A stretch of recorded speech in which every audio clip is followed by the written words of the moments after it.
Hey, stepmom. Have you ever gotten to the point with co-parenting where you feel like nothing you and your partner do works and that there is just no way that you can co-parent with the other house? When you feel hopeless like that, when you feel like co-parenting isn't working, there is an alternative, and that's what we're going to talk about today.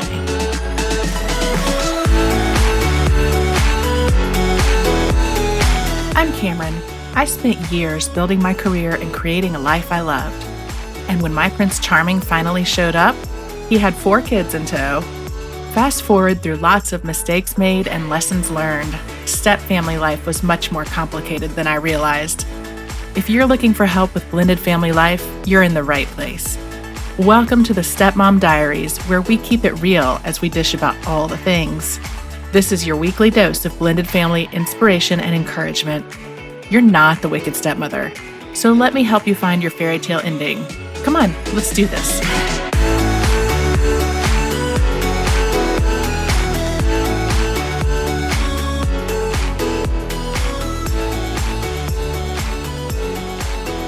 Hello and welcome back. I am so excited to be back. I took a few months off, but we're back with new weekly episodes of the Stepmom Diaries, and I am thrilled that you're here. And oh my goodness, we have got a lot to catch up on before we get to what I'm going to be talking about today. So I wanted to take just a couple minutes and fill y'all in on where I've been the last couple months and a few things that I've been up to and that I'm excited about, and I can't wait for you to be a part of too. So I think first and foremost, the biggest piece of news that came up in the last few months is, if you remember, Beth McDonough of The Inclusive Stepmom and I co-hosted the Stepmom Summit in August, which was a success beyond our wildest dreams. We had over 1,300 stepmoms sign up, and we gathered together some amazing experts and speakers. And anyway, after the summit, we were approached to acquire Step Family Magazine. And the previous owners, Anita Inglis and Corinne Foote, are friends of ours. We've worked with them for a number of years. And we were so honored and touched that they thought to approach us to continue to be the stewards of this amazing magazine that helps stepmoms around the globe. And we officially took over in December. So we have spent the last few months working on our business plan and putting together lots of big ideas. So when I say that we're excited about this, I think that's like a little bit of an understatement. We both are just so thrilled to be taking the magazine forward. And I think you're going to really enjoy what we've got planned for the magazine and for you, and lots of free resources, lots of interesting things. So stay tuned for all that. I hope that you can get on social and follow Step Family Magazine. We will be putting a lot of updates there. If you want to get on our list and you'll be the first to know all the updates, just go to stepfamilymagazine.com and you'll see a place where you can join our update list. And when you do, we will also send you a really fun and free tool for step families I think you'll really enjoy. So that's sort of the big piece of news that we've had going on these last few months. Personally, obviously we had the holidays and a new year and everybody's dealing with COVID. We've spent a lot of time in Maine in the last year with COVID, not us with COVID, but because of COVID and being able to work remotely. And we continue to go back and forth between Maine and Virginia, depending on our work and custody schedule. So that has been a lot of movement, but we really love both places. And so have enjoyed being able to work remotely and, be in Maine for the frigid winters for this Florida girl and then be in Virginia too. So the last thing I just want to give you a quick heads up on, and I'm really excited about this too, although I feel like I'm saying I'm really excited about everything, which I kind of am, but I want you to mark your calendar for the week of April 4th. Y'all, I'm relaunching my signature blended family formula course. This course is the real deal. This course will transform your stepmom life. It is a 6-week course, and it has all the things. Now, I don't promise people that it's a silver bullet because that does not exist. But what the course will do is give you the tools and the systems to really confidently handle what's going on in your step-family dynamic. So that's all I'm going to say about it for now. I'll be talking more about it as we get closer to April 4th and giving you more information. But this course is the real deal. And the women who have taken it will tell you, it's a transformational experience. So I hope you'll mark your calendar. If you'd like to join the waitlist so that you don't miss out on any of the news around the course, I will even send you a little preview of the formula for joining the waitlist. So you can head over to thiscustomlife.com/waitlist. And as usual, I will put all of these links in the show notes, including the magazine links and everything else. All right, so let's move on. So it's the new year, and I know we're a couple months into the new year now, so it's too late to say Happy New Year. I know that. But I think, when the holidays are going on and then, the new year starts, a lot of us are dealing with custody schedules and getting kids back and forth between houses. And so I thought that it would be maybe a good time to talk about co-parenting and how you work with the other household, and more specifically, what you do when things are not working. Because, as much as you'd like to think that everybody's going to get along and, it's going to be rainbows and unicorns for the kids every day at every moment, it's just not. Even when the two houses get along, there are bumps in the road. But if you have high conflict stuff going on, it can be really tricky. Even when both houses get along, there can still be disagreements. There can be hurt feelings, confusion, challenges dealing with, various adult and kid schedules. But in that situation, when the adults in both houses get along, they can put aside any of the differences that they may have with each other or any hostility that they feel, as a result from divorce or whatever, so that they can do what's best for the kids. And when they can do that, then things can work well. You will have bumps in the road, but, things can work well. And kids can transition between homes pretty easily because the communication is open and, if not friendly, at least civil. And, I think one of the things to remember, and, if you're in this co-parenting arrangement where y'all get along for the most part, congratulations. That's amazing. And I know it takes a lot of work. But kids basically need two things to thrive. They want to feel safe and they want to feel loved. And I want you to remember those two things as we're talking about co-parenting, because how parents and how you co-parent between households really can impact whether kids feel safe and whether they feel loved and taken care of. So if you're still listening to this episode, I'm guessing that you fall into the category of the many, many, many, many stepmoms in families that find themselves stuck when co-parenting doesn't work. And it may be that your spouse's ex is super high conflict and makes everything miserable. It may be that she makes comments about you and your spouse to the kids and puts them in a loyalty bind that makes them feel like, they have to choose between mom and, and your house. It may be that your spouse and their ex truly trigger each other, and that is totally normal and happens a lot. But whatever it is, when you have those high conflict interactions, when you have, the two households that really can't agree on anything, and even the smallest thing becomes a disagreement in front of the kids and otherwise, it really is probably time to reassess how you're doing that co-parenting, right? And I know for my family, even the co-parenting has been very difficult. I'm in a situation where my husband and his ex absolutely trigger each other. And you can watch when they have interactions, you can watch things go downhill, and it's like a slow moving train wreck that you want to stop and you just can't, And there have been times when I know we have really felt like, trying to work with the other house has been like trying to shove a square peg into a round hole. I don't know. Does that sound familiar to you? I mean, I think it can be really challenging when you have, a certain level of conflict or adults that just can't get along. The good news is that co-parenting is not your only option. And I know that it feels like, when you're trying to co-parent with the other house, it feels like you have to shove that square peg into the round hole. Like you have to make it work. And whatever you have to do, even if it makes both houses miserable, you have to do it because you have to co-parent. That's not true. There are other options.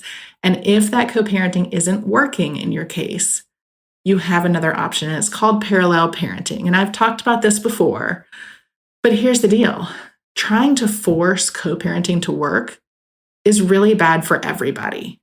And, let's be honest, the kids suffer the most because think about it. Their brains aren't fully developed until they're around 26. They don't always understand, or I would say actually they rarely understand fully what the adult dynamic is. I mean, sometimes the adults don't even understand it, right? But they see a lot more than we think they do, which can be really bad for them because they're seeing these negative interactions and they don't necessarily have the full context. They don't have all the facts. And you don't want them to have all the facts. They're kids. They don't need all the facts that adults have, right? The disagreements are between adults. The kids shouldn't be involved. But when they see all of this going on, it can make them feel like they're stuck in the middle, like they have to make peace or choose between their parents or, try to figure out who's right and who's wrong. And none of those feelings are, feelings that kids should have. It's toxic and it's really unhealthy, and it can have really long-lasting impacts. I'll tell you just a little bit from my experience. My parents had a very high conflict divorce. They split up when I was about 8. And I don't think either of them meant for me to feel like I was stuck in the middle, but I was. I mean, especially during pickups and drop-offs. I mean, I can remember multiple times that, my parents would be screaming at each other through the car window and I'd be stuck in the passenger seat, just kind of looking back and forth and trying to figure out who's right and who's wrong and what's going on and what are they arguing about. No kid should really be in that position. It robs them of the innocence of childhood and it exposes them to adult conflict much too soon. And it really does make them feel like they're dab smack in the middle of the conflict. And, they didn't cause any of that. So they should not be in the middle of it. So when co-parenting isn't working, when you have that kind of situation, let's talk about parallel parenting. And essentially, it's the opposite of co-parenting, right? It's exactly what it sounds like. Each household parents in parallel. So each household is totally separate from the other. And when I say separate, I mean completely. Like separate rules for the kids, separate expectations, most likely separate parenting styles, because really if they had similar parenting styles, you probably wouldn't be in the situation, right? But it's totally separate. And I mean, parents don't attend the same school meetings. They don't attend the same doctor's appointments. They don't attend the same, sports functions or school functions or dances or any of that stuff. Now, look, that can present its own challenges, right? You can talk about, if you're co-parenting, you can have a conversation about common rules and common boundaries for the kids between houses. So kids can, have some consistency between households. And consistency between households is really positive for the kids because it makes that transition between the households, that much easier. But with parallel parenting, obviously, those conversations aren't taking place. So, you may have the same situation happen in each house and it's handled totally differently, right? So, it could be that Susie at one house is expected to do chores and she gets an allowance if her chores are done, but if her chores are not done, she doesn't get an allowance. It could be at the other house that if parts of the chores are done, she'll get partial allowance. That's different, right? The good news is that even though it's not consistent, and even though it seems like you should be consistent across households, if you're not, As long as kids know what to expect at each house, that's okay. They can learn to adjust. They are adjustable. They are flexible, more so than we are, And especially if it means that the temperature is turned down on the conflict. If there's less conflict and less fighting, and you can actually, as a child, you can actually go between each house with, an expectation of a peaceful, friendly environment where you can enjoy all the parents, less uncertainty, there's less yelling, they'll, as long as that's going on, they'll adjust and work with it, right? Now, I should also note that it doesn't always mean, for parallel parenting, it doesn't always mean that there is zero communication between households. There is information that should pass between households. Sometimes it just doesn't. Sometimes you cannot even get to that base level of stuff going back and forth. But ideally, in parallel parenting, each household recognizes that, communication between households needs to happen, but it doesn't need to be direct communication because that's not going to end up in a good place, right? So, for example, the co-parents would use email or a mediator between the households or an app. There are lots of parenting apps out there.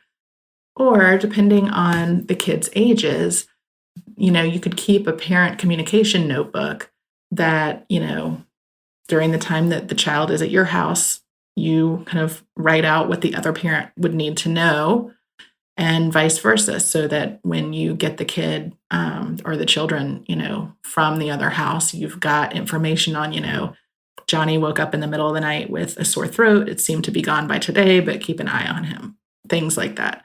And again, there may be some situations where even doing that is too much.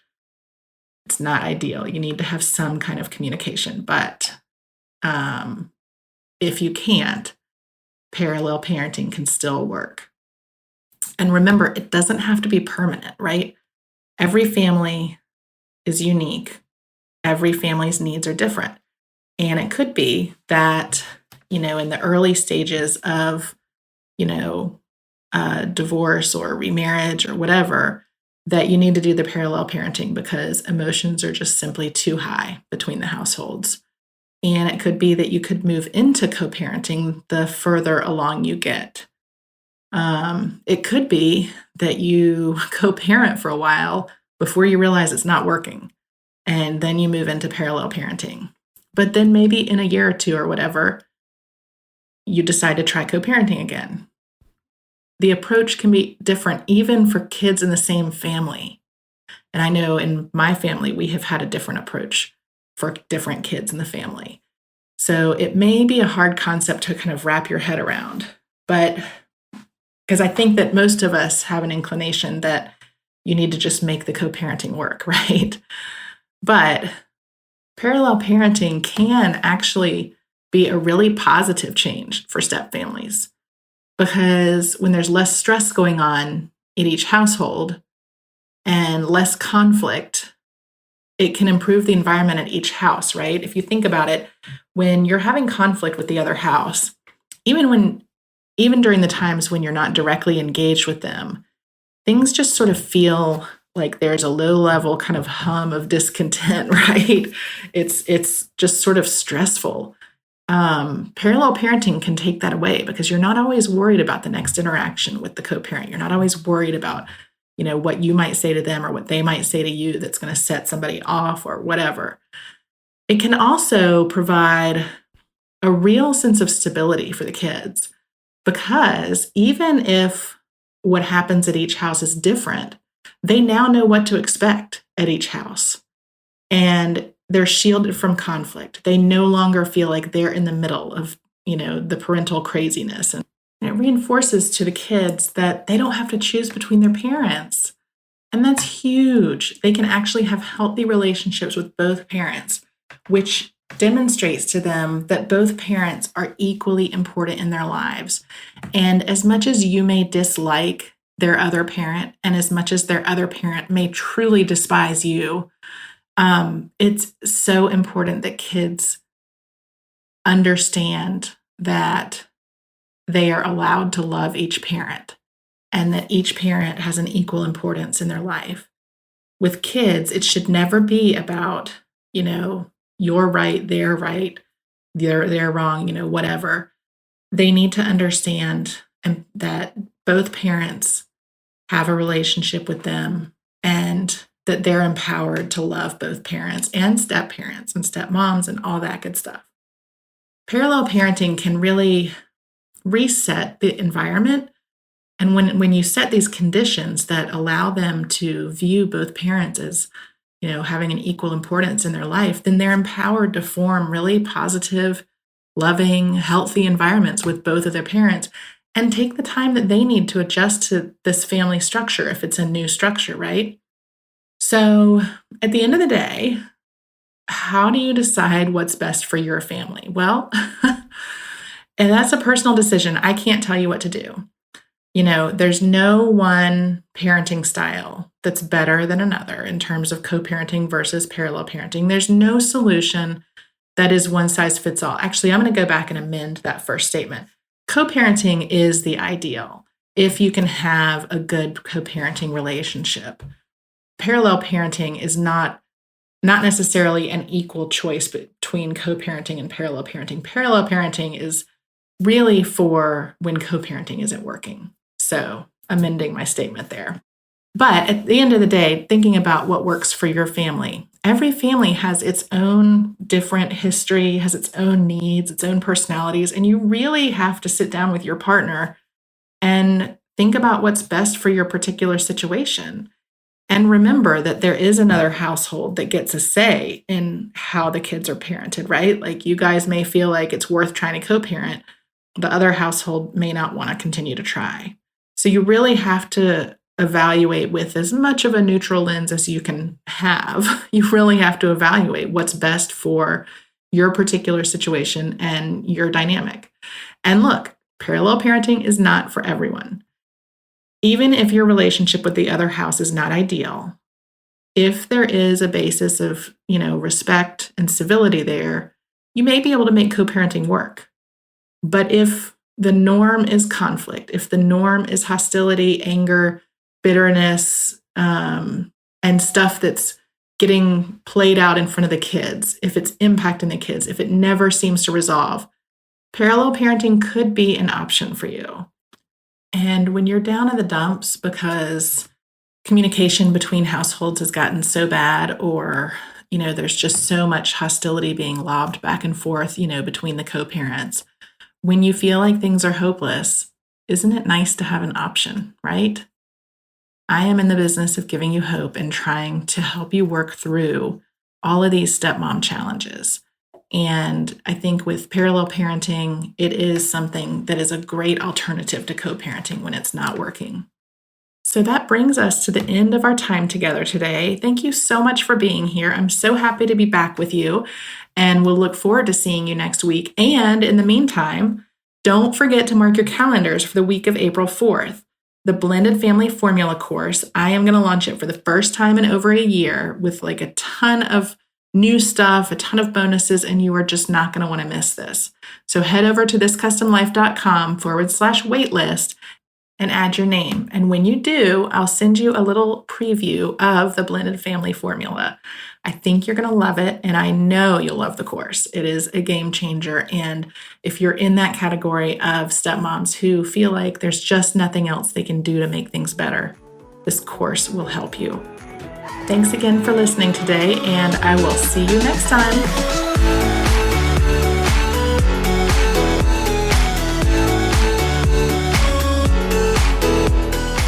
That's it for this week. If you've enjoyed our chat, I hope you'll help spread the word. Share this episode with friends and head on over to wherever you listen to podcasts and leave me a review. And don't forget, for more great stepmom content, head on over to thiscustomlife.com and follow me on social media. Just search This Custom Life on Facebook, Instagram, Twitter, and Pinterest. Until next time, you keep being you and know that we are in this together. See you here next week.